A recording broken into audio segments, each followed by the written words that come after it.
Hello everyone, ये रहा आपका question paper Jamia Millia Islamia entrance examination 2020 और सब्जेक्ट है आपका एमए एचआरएम।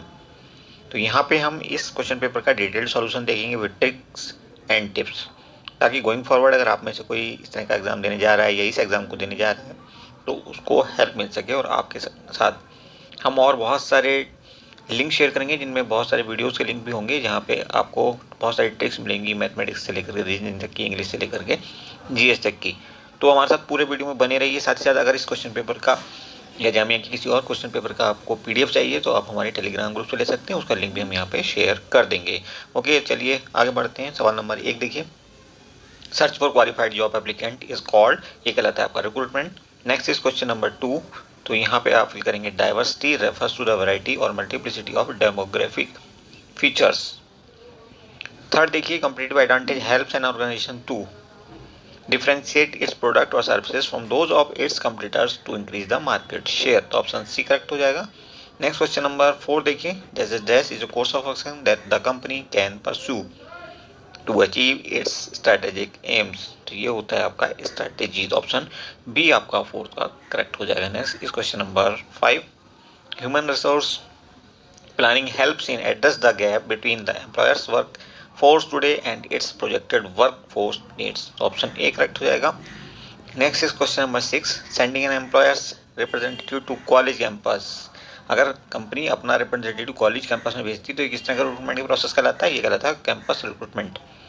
ओके, तो ऑप्शन बी आपका यहाँ पे आंसर बनेगा। Next is question number 7, an interview in which applicant is made uncomfortable, ये इस तरह से इंटरव्यू कहलाता है। Next is question number 8, interview process in which a panel interviews several candidates simultaneously is called, ये कहलाएगा आपका मास इंटरव्यू, जिसमें बहुत सारे कैंडिडेट्स का इंटरव्यू एक साथ लिया जाएगा। 9 नंबर देखिए, which theory was propose by Frederick W Taylor. तो टेलर की जो थ्योरी थी वो कहलाती थी साइंटिफिक थ्योरी। ओके, तो आप इसको इस ढंग से कोरिलेट कर सकते हो, T for Taylor, S for scientific and then T for theory, तो TST। Next is question number 10, the process of teaching new or current employees the basic skills they need to perform their job is called, तो ये कहलाता है आपका training. Option D is correct. Next is question number 11, the occupational position a person had over many years is called career। Okay, उसके बाद 12 देखिए, the purpose of exit interviews is to know the right or wrong about the company, तो option A answer हो जाएगा। Next is question number 13, in what order to managers typically perform the managerial function. तो managerial function में आपका सबसे पहला आता है प्लानिंग, और उसके साथ कई बार देखिए डिसीजन मेकिंग भी इंक्लूड कर लेते हैं। प्लानिंग एंड डिसीजन मेकिंग पहला आपका हो गया स्टेप, उसके बाद दूसरा होता है ऑर्गेनाइजिंग, तीसरा होता है लीडिंग, चौथा होता है कंट्रोलिंग। तो आप इसको शॉर्ट में याद रख सकते हो, POLC, पॉक। Okay, next is question number 14, which is not recognized as a key skill of management. तो ये आपका होता है राइटिंग, जिसको की स्किल ऑफ मैनेजमेंट नहीं माना जाता। नेक्स्ट क्वेश्चन आप देखेंगे, ये है 15, कहता है who is the father of principles of management. तो ये कहलाता है फ्यूल। ओके, और इसके लिए शॉर्टकट होता है FPMF। ओके, ऐसे करके, जैसे कि अभी टेलर के बारे में पूछा गया था कौन सी थ्योरी टेलर ने दी थी, तो वहाँ पे भी आप थोड़ा कंफ्यूज हो सकते हैं। ऐसे बहुत सारे थिंकर्स आएंगे जिनकी बात यहाँ पे आएगी, किसने कौन सी थ्योरी दी है, क्या कहा है, तो उसको आप कोरिलेट अगर नहीं करेंगे तो आपको याद करना बहुत मुश्किल हो जाएगा। नेक्स्ट क्वेश्चन देखिए, क्वेश्चन नंबर है आपका 16, who is the author of the book wealth of nation. तो इसके राइटर हैं आपके एडम स्मिथ, और एडम स्मिथ कौन है? ये फादर ऑफ इकोनॉमिक्स भी कहलाते हैं, फादर ऑफ इकोनॉमिक्स। तो याद रखना, और हो सके तो नोट्स बनाइए ताकि आपको ये सब चीज़ें इधर उधर ढूंढनी ना पड़े, क्योंकि ये रिपीट होकर के आपके एग्जाम में आने वाले हैं गोइंग फॉरवर्ड। अगर आप जामिया का एग्जाम देने जा रहे हैं, इस लेवल का कोई भी एग्जाम देने जा रहे हैं, तो आपसे ये सवाल पूछे जाने वाले हैं। 17 देखिए, an identified group of people contributing their efforts toward the attainment of goal is called, क्या कहलाता है ये? तो ये कहलाता है आपका organization. Next is question number 18, the first and the foremost function of management is, आपसे अभी बताया था हमने, प्लानिंग एंड डिसीजन मेकिंग पहला फंक्शन होता है मैनेजमेंट का। और उसके बाद 19 देखिए, statement which reflect future incomes and expenditure, क्या कहलाता है? ये कहलाता है आपका बजट। और उसके बाद 20 देखिए, set of clear instruction in clear and logical sequence, ये कहलाता है आपका प्रोग्राम। और उसके बाद 21, the act of translating the message into words, इसको हम क्या कहेंगे? डिकोडिंग। ओके, देन 22 नंबर सवाल देखिए, communication of policies procedures and program is an example of downward communication, क्योंकि टॉप मैनेजमेंट डिसाइड करता है क्या करना है, उसको नीचे की तरफ भेजा जाता है, तो ये क्या कहलाएगा, downward communication. 23 the communication process is made up of various component which of the following is the actual physical product from the source. ये आपका हो जाएगा message. Next is question number 24 grapevine is, किस तरह का communication होता है grep wine, तो ये कहलाएगा आपका इनफॉर्मल कम्युनिकेशन। और उसके बाद आगे बढ़िए आप 25 according to 2 Maslow physical needs is a, according to, ये इस पर मिस्टेक कर दी, लो लेवल होता है ये, physiological needs are low level needs. Okay. 26 who is the chairperson of the central board of direct taxes, तो उस वक्त के हिसाब से 2020 में थे प्रमोद चंद्र मोदी, बट फिलहाल आप इसको अपडेट कर लेना, अभी जो आज की डेट में है वो है नितिन गुप्ता। जब आप एग्ज़ाम दें तो आप देख करके जाएं कौन है उस टाइम पे CBDT के chairman, central board of direct tax, basically ये इनकम टैक्स डिपार्टमेंट का फादर है, आप कह सकते हो CBDT। 27 in which city e commerce giant Amazon inaugurated a 3 million square feet campus building on 9.5 acres on August 22, 2019। कहाँ पे हुआ है ये, तो अमेजोन ने ये बनाया है हैदराबाद में। ऑप्शन आपका सी करेक्ट हो जाएगा। Next is question number 28 what does NITI Aayog stands for, national institution for transforming India, तो ऑप्शन ए करेक्ट हो जाएगा। और ये 1 जनवरी 2015 से, 1 जनवरी ये पूछ लिया था कई बार आपसे, 2015 से स्टार्ट हुआ है, उससे पहले प्लानिंग कमीशन कहलाता था।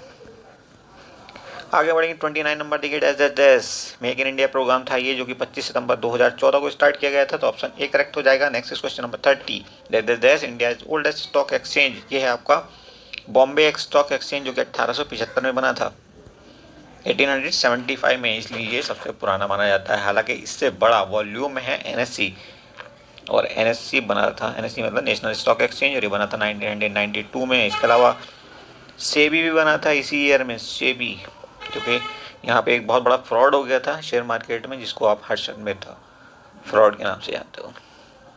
Next is question number 31 India is one of the following member of which of the following organization, founding member India रहा है एशियन डेवलपमेंट बैंक का, जिसका हेड ऑफिस कहाँ पे है, मानीला फिलीपाइंस में, मानीला,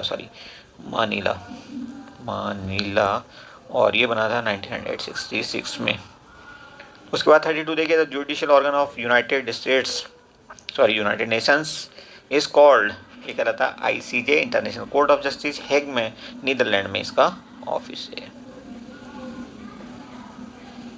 और आगे बढ़ते हैं 33 नोबेल प्राइज फॉर इकोनॉमिक्स 2019 किसको मिला था, तो ये मिला था हमारे अभिजीत बनर्जी को, इसलिए ये सवाल पूछा गया कि अभिजीत बनर्जी इंडियन ओरिजिन के हैं।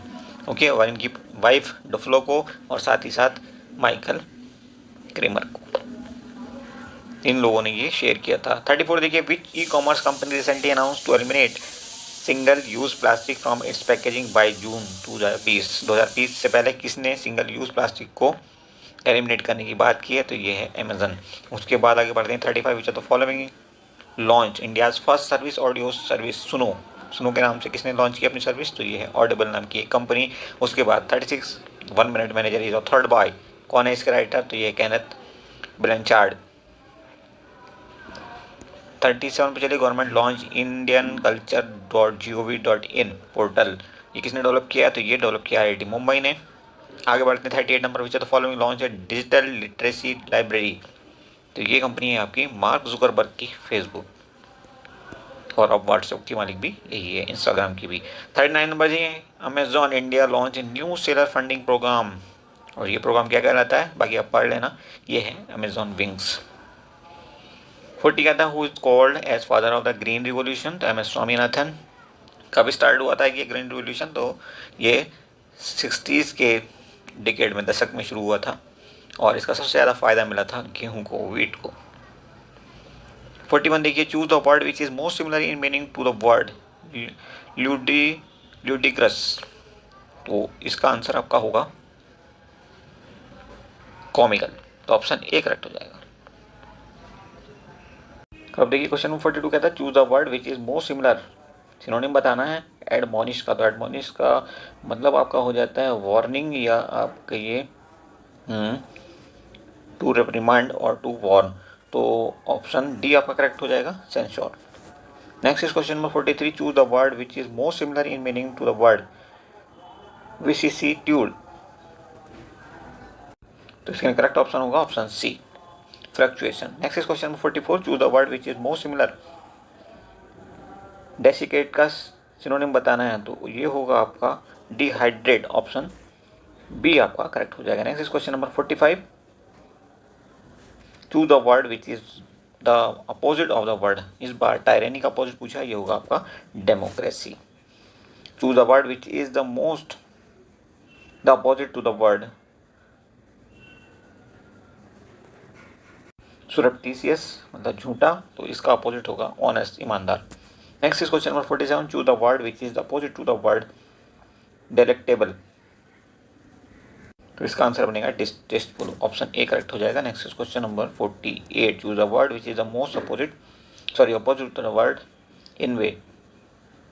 तो इसका अपोजिट होगा आपका प्रेज, ऑप्शन ए करेक्ट हो जाएगा। Next is question number 49, a person who withdraws from the word to live in seclusion and often in solitude is called. तो रेक्लूज, ऑप्शन ए करेक्ट हो जाएगा, एकांतवासी। देखिए यहाँ पे भी वन वर्ड पूछा है, an imaginary world where everything is perfect and everybody is happy. तो ऐसा काल्पनिक वर्ड क्या कहलाता है, यूटोपिया, ऑप्शन ए करेक्ट हो जाएगा। Next question number 51, unfair advantage for members of one's own family, भाई भतीजावाद क्या कहलाता है, नेपोटिज्म, तो ऑप्शन बी। उसके बाद 52 देखिए, medicine to nullify the effect of poison क्या कहलाता है, ये एंटीडोट, ऑप्शन ए करेक्ट हो जाएगा। नेक्स्ट इज क्वेश्चन नंबर 53, यहाँ पे आपका ये पैराग्राफ दिया है और पैराग्राफ पे बेस्ड आपको कुछ सवालों के आंसर करने हैं। ये 7 या 8 सवाल हैं, 8 सवाल हैं सॉरी। तो अब इसको पूरे पैराग्राफ को पढ़ लेना, हम धीरे धीरे स्क्रॉल डाउन कर दे रहे हैं, ओके। और उसके बाद हम क्वेश्चंस को भी आंसर कर दे रहे हैं कि 53, हर मिसफॉर्चुनेट नहीं रेस्टलेसनेस, तो ऑप्शन सी यहाँ पे करेक्ट होगा। उसके बाद देखिए 54, even though the she became fatally ill from working with radium, Marie Curie was never disappointed worried, क्या आएगा यहाँ पे, डिसअपॉइंटेड, तो ऑप्शन सी आपका करेक्ट हो जाएगा। Next question number 55, which word is similar to fostering, तो ये होगा आपका नर्चरिंग, पालन पोषण। उसके बाद 56 देखिए, which word is similar to stumbling block, तो ये होगा आपका हर्डल, ऑप्शन डी करेक्ट हो जाएगा। Next question number 57, Mary had a bright mind and a light hearted personality, तो ऑप्शन बी आपका यहाँ पे करेक्ट होगा। Next is question number 58. When she learned that she could not attend the university in Warsaw, she left annoyed. तो option B आपका यहाँ पे 58 का करेक्ट हो जाएगा। Next is question number 59. Mary challenge authority by living Poland, तो option A correct हो जाएगा यहाँ पे। बाकी 60 नंबर देखिए, she remembered their joy together, और यहाँ पे आपका जो आंसर होने वाला है वो होने वाला है डिजेक्टेडली, तो ऑप्शन ए करेक्ट हो जाएगा आपका। नेक्स्ट क्वेश्चन नंबर 61, यहाँ पे मैथमेटिक्स और रीजनिंग के सवाल शुरू हो गए, तो यहाँ पे थोड़ा ध्यान से देखना और हो सके तो नोट्स बनाना, अदरवाइज यहाँ पे आपके नंबर कट सकते हैं। बट आप हमारे साथ बने रहेंगे तो 100% एक भी नंबर आपका कटने वाला नहीं है। देखिए 20 से आप पहुँचे हैं 11 पे, कैसे, 20 को आपने 10 से 2 से डिवाइड किया है, 20 को 2 से आप डिवाइड करेंगे, आएगा आपके पास 10, एक ऐड करेंगे तो ये आपको मिल जाएगा 11। तो ऐसा ही हम करने वाले हैं किसके साथ, 102 के साथ। तो इसको हम 2 से करेंगे डिवाइड, मिलेगा आपको 51, एक करेंगे ऐड, अब हमें मिलेगा 52, ऑप्शन बी सही हो जाएगा। हाइव का बी से क्या रिलेशनशिप है, ऐसा ही आयरी का रिलेशनशिप है किसके साथ, ईगल के साथ। Okay, find the odd one that does not belong to the group, तो एजिटेशन, एनिहिलेशन, कॉमोशन, ये तीनों तो एक जैसे हो जाएंगे, और कन्फ्यूजन इनसे डिफरेंट होगा, तो ऑप्शन बी आपका राइट आंसर हो जाएगा। अब देखिए क्वेश्चन नंबर 64 कहता है लुक एट दिस सीरीज, 2 के बाद आप 1 पे पहुंचे हैं और 1 के बाद आप पहुंचे आधे पे और आधे के बाद आप 1/4 पे, उसके बाद आप पहुंच जाएंगे। देखिए हर बार क्या हो रहा है, 2 से डिवाइड कर देना, तो यहाँ पे भी आप 2 से डिवाइड करेंगे, यानी कि 1/2 से मल्टीप्लाई करेंगे तो ये हो जाएगा 1/8, और ऑप्शन बनेगा आपका बी। नेक्स्ट देखिए, in the following question select the word from the given alternative which can not be form using the letter of the given word.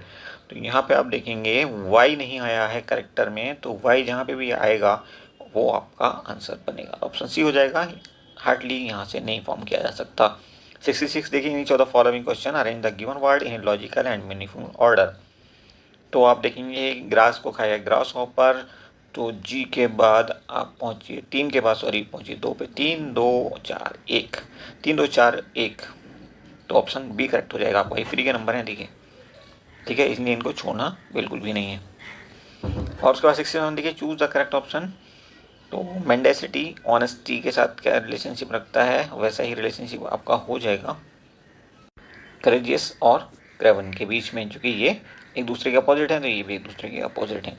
Okay, उसके बाद 68 पे चलते हैं। Find the odd one that does not belong to the group. तो यहाँ पे आप देखेंगे फेल्योर इसमें अलग होगा, तो ऑप्शन सी करेक्ट हो जाएगा। Next question number 69, parrot is known as peacock, और पीकॉक को क्या कहा इसने, स्वेलो। तो यहाँ पे हमसे पूछा what would be the name of the Indian national bird, ये होगा हमारा पीकॉक, और पीकॉक को हमने कहा क्या, स्वेलो, तो स्वेलो हमारा आंसर होगा। ऑप्शन बी करेक्ट हो जाएगा। 70 देखिए, एक ही जगह रखा 1 एस लिखा हमने कुछ इस ढंग से, क्योंकि एक को हमने दिया है 1, सी को हम देंगे क्या 3, और ई को देंगे 5, सबको ऐड करेंगे बनेगा 9। ठीक है, ऐसे ही हम आर्ट के साथ करने वाले हैं। 1 आएगा ए के लिए, आर के लिए आएगा 18, और टी के लिए आता है 20, तो ये हो जाएगा आपका 39। Option B is right. Okay, so now question number 71, the sum of the all the 3 digit number which are form by the digits 1 2 and 3। तो देखिए कितने नंबर यहाँ पे बनेंगे, एक को यहाँ पे कांस्टेंट रखो, 2 और 3 को आप ऐसे लिख दो, उसके बाद यहाँ पे एक को फिर से कांस्टेंट कर दो, तो ये 3 के बदले 2 हो जाएगा, 2 नंबर ऐसे बन जाएंगे। ऐसे ही 2 को आप पहले रखेंगे कांस्टेंट रखेंगे, ऐसे ही 2 नंबर मिलेंगे, फिर 3 को भी आप ऐसे ही करेंगे, तो ये कितने हो जाएंगे, 3 नंबर इस ढंग से मिलेंगे। सबको आप ऐड करोगे, और ऐड करने के बाद लास्ट के डिजिट जैसे ही आप ऐड करोगे तो यूनिट प्लेस पे आएगा। 2 यूनिट प्लेस आते ही आप आंसर कर सकते हैं। डी ऑप्शन इसका करेक्ट हो जाएगा, ज़्यादा डेप्थ में जाने की जरूरत नहीं पड़ेगी। ओके, अब देखिए यहाँ पे ये 2 वर्ड्स दिए हुए हैं, इन दोनों के बीच में जो रिलेशनशिप है, वैसे ही आप राइटिंग का किसके साथ रिलेशनशिप देखते हैं। तो मनी का डिसअप्रोप्रिएशन हो सकता है, तो राइटिंग का पहले जियारिज्म हो सकता है। ओके, 73 देखिए, find out the one that does not belong to the group. Odd one out छांटना है आपने, तो आप यहाँ पे देखेंगे, तो देखिए ई एच जी आपका कैसा है, ई का नंबर होता है 5 अल्फ़ाबेट्स में, एच का होता है HIJ 8, और उसके बाद जी का होता है 7, यानी कि यहाँ से यहाँ तक आपने 3 प्लस किया है, और उसके बाद यहाँ से यहाँ आने में 1 माइनस कर दिया है। इस पैटर्न को सभी फॉलो करेंगे, लेकिन ये फॉलो नहीं करेगा, तो ऑप्शन डी आपका आंसर बनेगा। उसके बाद देखिए, in the following question 4 numbers are given, out of these 3 are alike in a certain way but 1 is different, choose the one which is different. तो देखिए 17 टेबल में ये सब आ रहे हैं, ये भी आ रहा है, ये भी आ रहा है, बट ये नहीं आ रहा, तो ये आपका आंसर बनेगा। उसके बाद चलते हैं 75 नंबर क्वेश्चन देखिए, कैलेंडर का बहुत ही अच्छा सवाल है। A is older than B, कितना ओल्डर है ए है आपका 300 दिन बड़ा है किससे, बी से, कितने दिन, बी के बाद 300 दिन, ये ए पैदा हुआ, एक ए जो है, और सी जो है ए से भी बड़ा है 50 वीक। ओके, तो 50 वीक का 5 से 350 डेज बाद जो है वो आपका सी पैदा हुआ है। तो टोटल डेज का डिफरेंस बी और सी के बीच में क्या होगा, तो ये होगा आपका 650 डेज। ओके, अब सी जो पैदा हुआ वो ट्यूसडे को पैदा हुआ है, तो आप देखिए 650 को 7 से हम डिवाइड करेंगे, रिमाइंडर आएगा 6, रिमाइंडर अगर 6 आया तो इसका मतलब ट्यूसडे से आप स्टार्ट कर लो, जो डे आएगा वो आएगा मंडे, तो ऑप्शन डी करेक्ट हो जाएगा। Next is 76, find the odd one out. तो ओपल आप यहाँ पे देखेंगे, ये एक ही कलर का आपका जेम स्टोन होता है, बाकी सब में जो है वो अलग अलग कलर्स हैं। सॉरी, ओपल जो है वो मल्टी कलर होता है, बाकी सब सिंगल कलर वाले होते हैं। Okay, choose the group of the word that show the same relationship. Frankness का ब्लंट के साथ जो रिलेशनशिप है, वही रिलेशनशिप आपने यहाँ पे छांटना है, तो ऑप्शन ए आपका करेक्ट हो जाएगा। राइज और अवेक का ये रिलेशनशिप होता है। 78 देखिए, choose the word group of word which shows the same relationship savage का सिविलाइज के साथ। तो यहाँ पे आप देखेंगे ये अपोजिट है एक दूसरे के, तो यहाँ पे अपोजिट आप देखेंगे डार्क और लाइटेड। 79 देखेंगे, choose the word, sorry, the word tender has been coded in 4 different ways, find out the pattern which is used for coding it if mellow is coded as this. तो सबसे पहले आप देखिए कि मेलो को इसने ऐसा क्यों लिखा है, मेलो MELL ओ डब्ल्यू। तो एम की पोजीशन क्या होती है 13 होती है, ए की होती है 5, एल की होती है 12, एल की यहाँ पे भी 12। उसके बाद ओ की क्या होती है, ओ की होती है 16, ओके, और डब्ल्यू की होती है 23, ओके। अब आप यहाँ पे सॉरी ओ की 15 होती है, और इसको लिखा गया है S T L S D. तो हुआ क्या है यहाँ पे 7 प्लस किया गया है यहाँ से यहाँ तक आने में, क्योंकि टी की पोजीशन होती है 20, तो 7 प्लस किया। दूसरी बार क्या किया ई से, तो यहाँ पहुँचने पे 7 प्लस किया, तो हर बार 7 प्लस करके हमें अगला नंबर जो लेटर है वो मिल जा रहा है। तो हम अब किसके लिए देखेंगे, हम टेंडर के लिए देखेंगे। तो टेंडर से TNDER, तो आप देखेंगे टी के बदले क्या आएगा, टी के बदले अगर 7 ऐड करेंगे, टी की पोजीशन होती है 20 अल्फ़ाबेट्स में, तो 7 ऐड करेंगे तो यहाँ पर आएगा ए। तो ए से स्टार्ट होने वाला वर्ड देखिए कौन सा है, आ रहा है कोई ए, तो ऑप्शन डी करेक्ट हो जाएगा। आगे कुछ भी चेक करने की जरूरत नहीं, यही आपका आंसर बनेगा। आप चाहो तो अपनी प्रैक्टिस के लिए ऐसा कर सकते हो। 80 नंबर दिए, identify the odd one out. तो देखिए लोटस को छोड़ करके बाकी सबके सब जो हैं वो ज़मीन पे उगने वाले, सॉइल में उगने वाले प्लांट्स हैं, फ्लावर्स हैं, बट लोटस कहाँ पे उगता है ये आपको पता है, ये वाटर में उगता है। तो ऑप्शन डी आपका राइट आंसर हो जाएगा। तो ये थे आपके all 80 questions in a very small video of hardly 20-22 minutes. Still आपको लगता है कोई कंफ्यूजन है, कुछ समझ में नहीं आया, तो आप कमेंट कर सकते हैं। ऐसे बहुत सारे ढेरों क्वेश्चन पेपर आपको हमारे चैनल पर मिल जाएंगे। Thank you for watching, do like share and subscribe the channel. Thank you for watching once more.